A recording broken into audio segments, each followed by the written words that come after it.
friends, welcome to the second lecture on learning accountancy from scratch. In the previous session, we studied what are the basic concepts of accounting, and in this session, we will be covering the two bases on which a books of accounts can be maintained. Either of the basis or the methodology can be adopted while maintaining a books of accounts. This basis is primarily relying upon the timing of transaction. That is, two methodologies are there. One is a cash basis and second is an accrual basis. In the cash basis, we will be only recording the transaction when there is a money portion involved in the transaction. That is, when money is flowing from the business to the outside, we will be recording the transaction. If no amount is flowing from the business to the outside, we won't be recording any transaction. But in the accrual basis, we will be recording the transaction as and when it happens. Let's understand this concept through an example.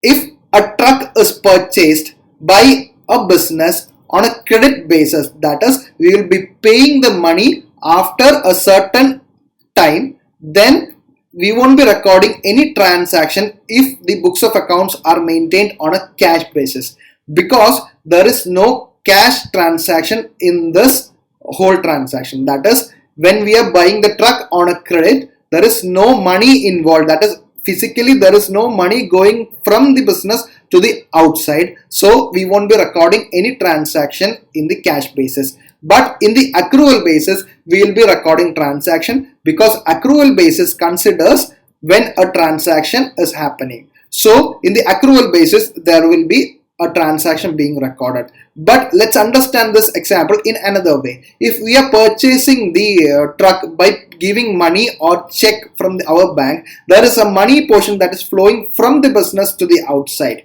So in this case, there will be a transaction recorded in the cash basis if we are maintaining the books in the cash basis. Also, there will be a transaction recorded in the accrual basis, because cash basis considers only transaction when there is a money portion involved, and accrual basis considers the transaction as and when it happens, even if it is on the basis of cash, or otherwise the transaction will be recorded in the books of accounts. Now let's see which all accounts are affected when this transaction is happening.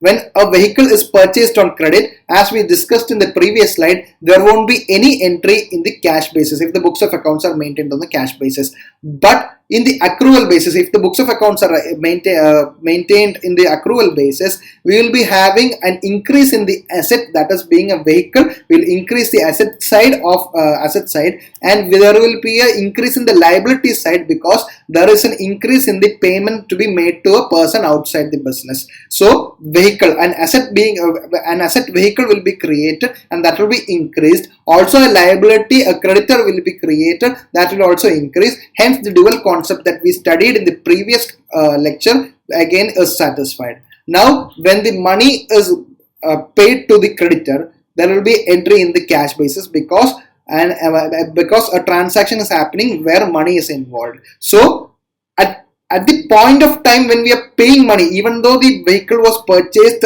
previously, or say 1 or 2 months back, when the money is paid, now we will be having an entry in the cash basis where we will be increasing the asset vehicle by the amount that we are paying. Also, there will be a decrease in the asset cash, whereby we are paying the money out. So the cash in hand will decrease because we are paying out the money.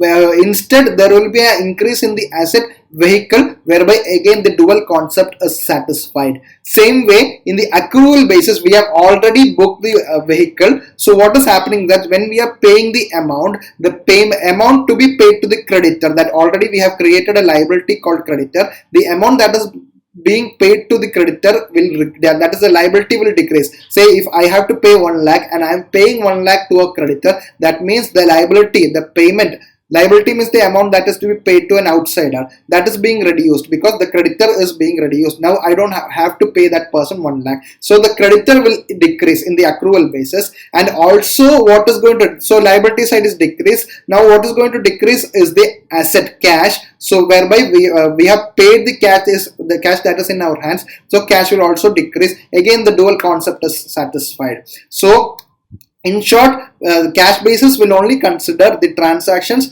which involves a money portion. So this is the two methods on which the books of accounts are maintained. One is the cash basis, whereby only transaction involving cash is booked, and other is the accrual basis, where all transactions are recorded as and when the transaction happen. So this is for the day. Thank you.